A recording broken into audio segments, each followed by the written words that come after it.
Vous connaissez ce sentiment un peu bizarre quand on réussit quelque chose et on se dit «Ah, c'était de la chance».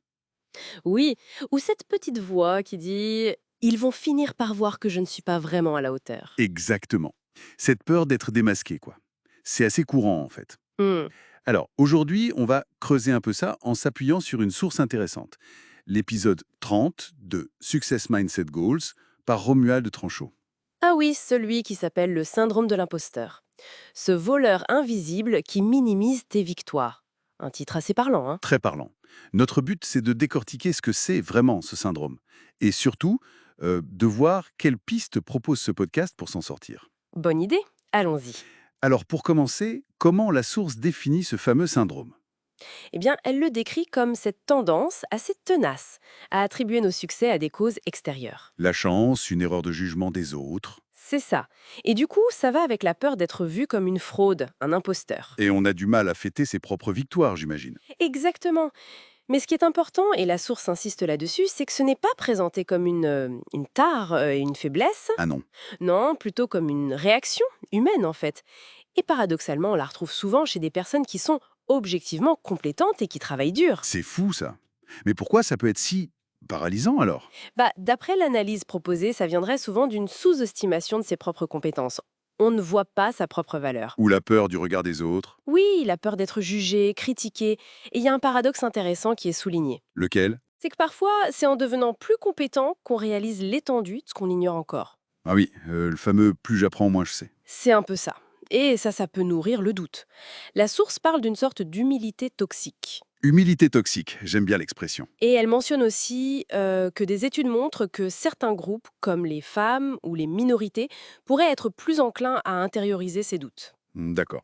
Mais, et c'est là que ça devient encourageant, affronter ce syndrome, c'est présenté comme libérateur. Tout à fait. Parce que ça permet de reprendre le contrôle de son histoire, de son narratif personnel. On gagne en confiance, on ose plus. Oui, on ose sortir de sa zone de confort. Et aussi, un point clé, ça aide à créer des liens plus vrais avec les autres. Parce qu'on ose montrer ses doutes, ses failles. C'est intéressant. Le texte donne des exemples concrets. Oui, oui. Par exemple, au lieu de se dire bon, je suis pas assez qualifié, on pourrait reformuler en pensant ok, mon parcours m'a donné des compétences solides. Hmm. Ou pour un projet créatif, au lieu de paniquer genre personne va aimer mon truc, se dire ce travail, c'est ma vision, elle est unique. L'idée forte, c'est de voir chaque succès comme une preuve de sa valeur, et pas juste un coup de bol, quoi. C'est ça. Une confirmation, pas un accident. Ok, c'est motivant. Mais il y a sûrement des pièges à éviter, la source en parle. Oui, elle en identifie plusieurs.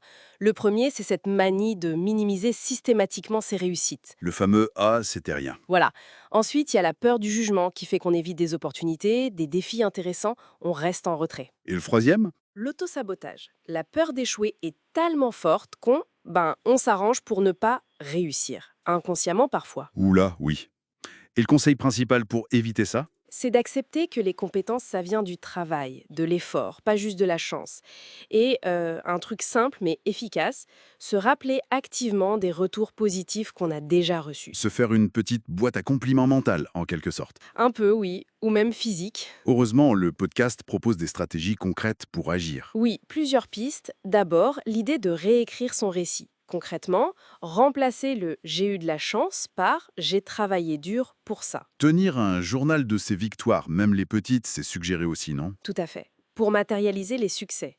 Une autre piste, c'est d'en parler. Briser l'isolement. C'est ça, en parler avec des personnes de confiance. Et puis, accepter qu'on n'a pas besoin de tout savoir pour être légitime. Ah, ça c'est important.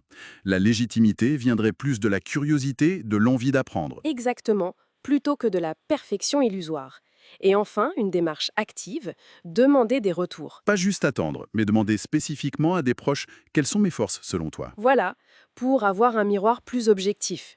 J'aime beaucoup aussi l'idée de changer sa phrase fétiche. Laquelle? Passer de je ne suis pas prêt à je suis prêt à apprendre en faisant. Ça change tout. C'est une posture complètement différente. Oui, beaucoup plus dynamique. Et d'ailleurs, pour aller plus loin sur cette question de la culpabilité qui peut être liée, Oui. la source cite un livre, Résister à la culpabilisation de Mona Chollet. Ah, intéressant. Et quel est le lien? Le livre analyse comment ce sentiment de jamais assez bien, jamais assez fait, ça alimente directement le syndrome de l'imposteur et il explore les racines culturelles, sociales de cette pression. D'accord. Il y a une citation qui est reprise assez forte. La culpabilité est le carburant noir du syndrome de l'imposteur. La conscience de sa source éteint le moteur. Waouh. Ça invite à regarder au-delà de soi, donc. Tout à fait, à comprendre les mécanismes plus larges en jeu. Bon, si on devait résumer le message clé de cette exploration, Je dirais que le message principal, c'est que ce syndrome, ce n'est pas une fatalité. ce n'est pas gravé dans le marbre. Non, c'est plutôt un signal, une invitation à mieux se connaître, à reconnaître sa propre valeur et surtout à l'affirmer par des actions, même petites. C'est plus un cheminement qu'un état fixe, alors. Exactement, être humain en progrès. Et ça nous laisse avec une question pour la suite, non? Oui, une question que la source soulève aussi. La légitimité, elle se construit pas à pas.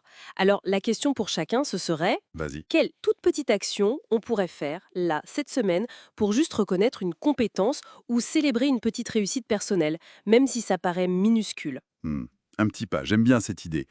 Souvent, c'est comme ça que ça commence. C'est souvent là que ça se joue, oui. Eh bien, merci beaucoup pour cette discussion éclairante. C'était passionnant de décortiquer ce sujet. Merci à toi, c'est un sujet important. On se donne rendez-vous très bientôt pour une nouvelle analyse approfondie.